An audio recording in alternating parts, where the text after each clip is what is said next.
നമസ്കാരം. എല്ലാവർക്കും എൻ്റെ അക്കൗണ്ടിംഗ് ക്ലാസ്സിലേക്ക് സ്വാഗതം. Insurance premium payment ₹12,000 for the period June 1, 2025 to May 31st, 2026. ഇതൊരു എക്സ്പെൻസ് ആണോ അതോ എക്സ്പെൻഡിച്ചർ ആണോ? അതാണ് നമ്മൾ ഇന്ന് നോക്കാൻ പോകുന്നത്. ആദ്യം എക്സ്പെൻഡിച്ചർ എന്താണെന്ന് നോക്കാം. Amount spent by the business for any benefit received by the business is called expenditure. അപ്പോൾ ഒരു ബിസിനസ് എൻറ്റിറ്റി ക്യാഷ് പേ ചെയ്തു, അതിന് പകരമായിട്ട് അവർക്ക് എന്തോ ബെനിഫിറ്റ് റിസീവ് ചെയ്തു, അതാണ് expenditure. Example, purchase of machinery. ഒരു മെഷീൻ മേടിക്കാൻ ഈ എൻറ്റിറ്റി ക്യാഷ് കൊടുത്തു. അപ്പോൾ നമുക്ക് ഈ എൻറ്റിറ്റിക്ക് എന്തെങ്കിലും ഒരു ബെനിഫിറ്റ് കിട്ടണം അതിൽ നിന്ന്. മെഷീൻ കൊണ്ട് എന്ത് ബെനിഫിറ്റാണ് കിട്ടുന്നത്? ഈ മെഷീൻ യൂസ് ചെയ്താണ് സെല്ല് ചെയ്യാനുള്ള ഗുഡ്സ് പ്രൊഡ്യൂസ് ചെയ്യുന്നത്. അപ്പോൾ പർച്ചേസ് ഓഫ് മെഷീനറി ഒരു എക്സ്പെൻഡിച്ചർ ആണ് ബിസിനസ് എൻറ്റിറ്റിക്ക്. അതുപോലെ സാലറി പെയ്ഡ്. ഒരു ബിസിനസ് എൻറ്റിറ്റിയിൽ കുറേ സ്റ്റാഫ് ഉണ്ടാവും. അവിടെ കസ്റ്റമേഴ്സ് വരുമ്പോൾ ഐറ്റംസ് ഒക്കെ കാണിച്ചു കൊടുക്കാൻ നിൽക്കുന്നവർ, ക്ലീനിങ് സ്റ്റാഫ്, അക്കൗണ്ടിങ് സ്റ്റാഫ്, അങ്ങനെ കുറേ സ്റ്റാഫ് ഉണ്ടാവും. അവരുടെ സർവീസസിന് കൊടുക്കുന്ന എമൗണ്ട് ആണ് സാലറി, അല്ലേ? അപ്പൊ അതും ബിസിനസ് എൻറ്റിറ്റിക്ക് ഒരു എക്സ്പെൻഡിച്ചർ ആണ്. എക്സ്പെൻഡിച്ചർ രണ്ട് തരമുണ്ട്. ആദ്യത്തെയാണ് revenue expenditure. If the benefit of expenditure is exhausted within a year, it is called revenue expenditure. ഇപ്പൊ ഈ ചെലവ് കൊണ്ട് നമുക്ക് കിട്ടുന്ന ബെനിഫിറ്റ് ഒരു കൊല്ലത്തിനകം തീരുവാണെങ്കിൽ അതിനെയാണ് റവന്യൂ എക്സ്പെൻഡിച്ചർ എന്ന് പറയുന്നത്. Example, salary paid. ഇപ്പോൾ ഒരു സ്റ്റാഫിന് ഒരു മാസത്തെ സാലറി കൊടുത്തു. ഈ 30 ദിവസത്തെ സാലറി കൊടുത്തു കഴിഞ്ഞാൽ ആ മാസം മാത്രമേ അവർ അവിടെ വർക്ക് ചെയ്യുള്ളൂ. അല്ലാതെ ഒരു മാസത്തെ സാലറി കൊടുത്തു അതിൻ്റെ ബെനിഫിറ്റ് നമുക്ക് ഒരു കൊല്ലത്തേക്ക് അവരവിടെ വർക്ക് ചെയ്യുമെന്ന് വിചാരിക്കാൻ പറ്റുമോ? ഇല്ല. അപ്പം അങ്ങനെയുള്ള എക്സ്പെൻഡിച്ചർ ആണ് റവന്യൂ എക്സ്പെൻഡിച്ചർ. അതുപോലെ റെന്റ് പെയ്ഡ്, അതും ഒരു കൊല്ലത്തിനകം ബെനിഫിറ്റ് തീരുന്ന എക്സ്പെൻഡിച്ചർ ആണ്, അതും റവന്യൂ എക്സ്പെൻഡിച്ചർ ആണ്. അപ്പോൾ അടുത്ത type of expenditure capital expenditure. If the benefit of expenditure last for more than a year, it is called capital expenditure.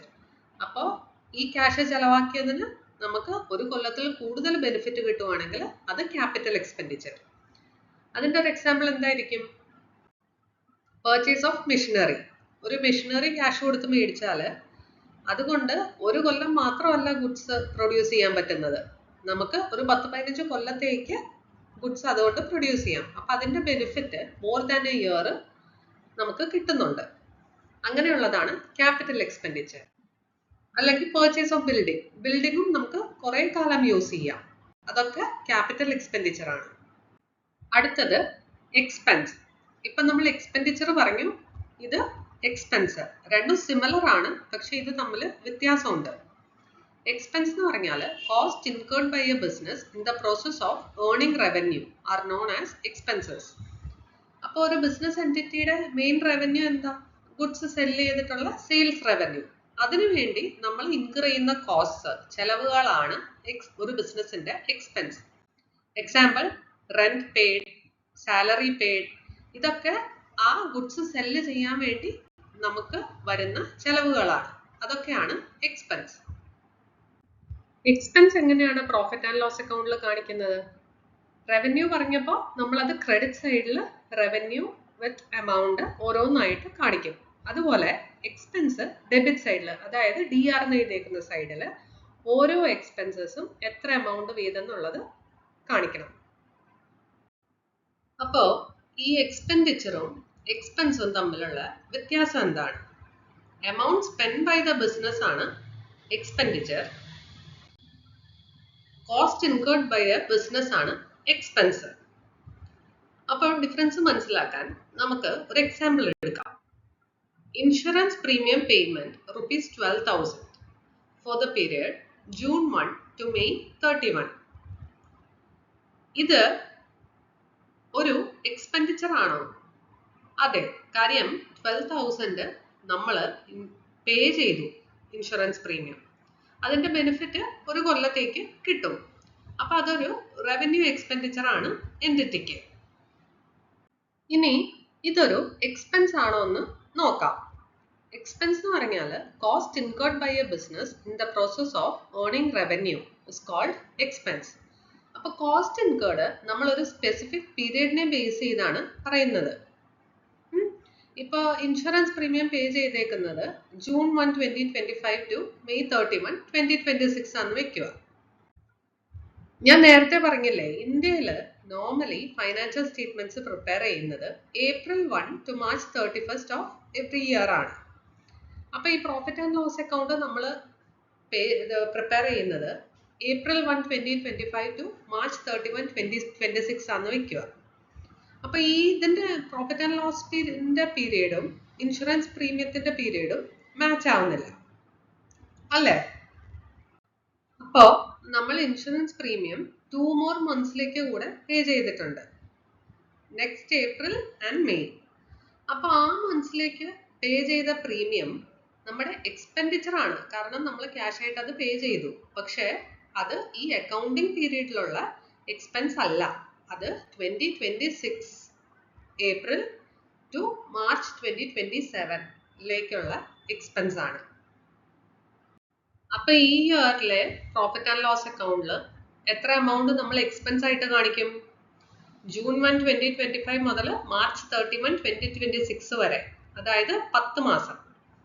Insurance premium 12,000 ആണ് 12 മന്ത്സിലേക്ക്. അപ്പൊ 1000 per month into 10 months rupees 10,000. അപ്പൊ insurance premium 10,000 ആണ് profit and loss അക്കൗണ്ടിൽ expense ആയിട്ട് കാണിക്കുന്നത്. പക്ഷെ നമ്മുടെ total expenditure 12,000 ആണ്. ബാക്കി 2,000 നെക്സ്റ്റ് ഇയറിൽ പ്രോഫിറ്റ് ആൻഡ് ലോസ് അക്കൗണ്ടിൽ കാണിക്കും. ക്ലിയർ ആയല്ലോ? അടുത്തത് profit. Excess of revenue over expenses during an accounting period is termed as profit. Profit എന്ന് പറഞ്ഞാൽ ലാഭം. ഈ ബിസിനസ്സിന് എത്ര ലാഭം ഉണ്ടെന്ന് എങ്ങനെയാ കണ്ടുപിടിക്കുക?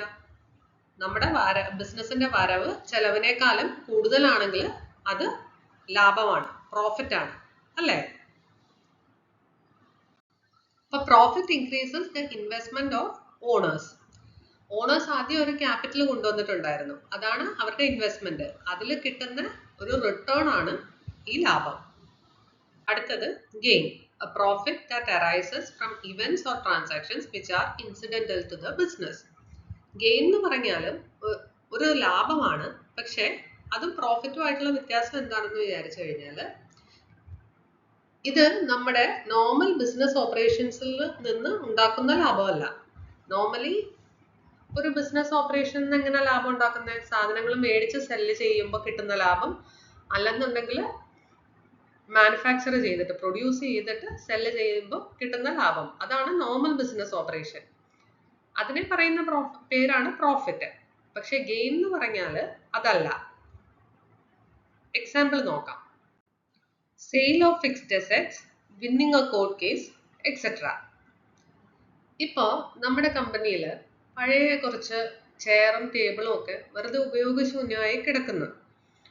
അതെടുത്ത് സെല്ല് ചെയ്ത് കുറച്ച് ക്യാഷ് കിട്ടി. അങ്ങനെയുള്ള ഐറ്റംസ് ഒക്കെയാണ് ഗെയിൻ എന്ന് പറയുന്നത്. നമുക്ക് ലാഭമാണ്, പക്ഷെ അത് നോർമൽ ബിസിനസ് ഓപ്പറേഷൻസ് നിന്ന് ഉണ്ടാവുന്നതല്ല, ഒരു വൺ ടൈം ട്രാൻസാക്ഷൻ ആണ്. They are incidental to the business. അതാണ് ഗെയിൻ. അടുത്തത് loss. Excess of expenses over revenue during an accounting period is termed as loss.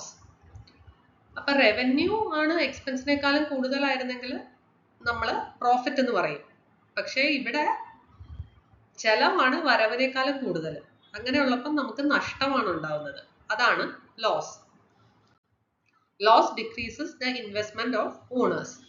Owners ആദ്യം കുറച്ച് ക്യാപിറ്റൽ കൊണ്ടുവന്നില്ലേ, അത് ഡിക്രീസ് ചെയ്യും ഈ ലോസ് കാരണം. It also refers to money or money's worth lost without receiving any benefit in return.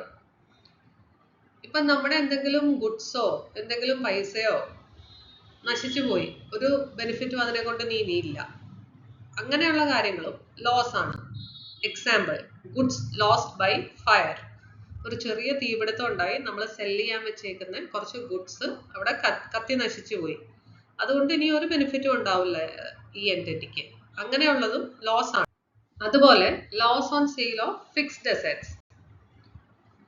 ഇപ്പൊ ഉപയോഗശൂന്യമായി കിടക്കുന്ന ചെയറും ടേബിളും ഒക്കെ നമ്മൾ സെല് ചെയ്യുവാണ്. പക്ഷെ നമ്മൾ മേടിച്ച എമൗണ്ടിനേക്കാളും അല്ലെങ്കിൽ ഈ ബുക്സിൽ കാണിച്ചേക്കുന്ന എമൗണ്ടിനേക്കാളും വളരെ കുറവാണ് നമുക്ക് കിട്ടുന്നത്. അങ്ങനെയുണ്ടെങ്കിൽ അതും ലോസ് ആണ്. ഇന്നത്തെ ക്ലാസ് എല്ലാവർക്കും മനസ്സിലായി എന്ന് വിചാരിക്കുന്നു. ഇതിൽ എന്തെങ്കിലും ഡൗട്ട് ഉണ്ടെങ്കിൽ കമന്റ് ചെയ്യണേ. അതുപോലെ ക്ലാസ് ഇഷ്ടപ്പെട്ടെങ്കിൽ ലൈക്ക്, ഷെയർ, സബ്സ്ക്രൈബ് ചെയ്യാൻ മറക്കല്ലേ. Thank you.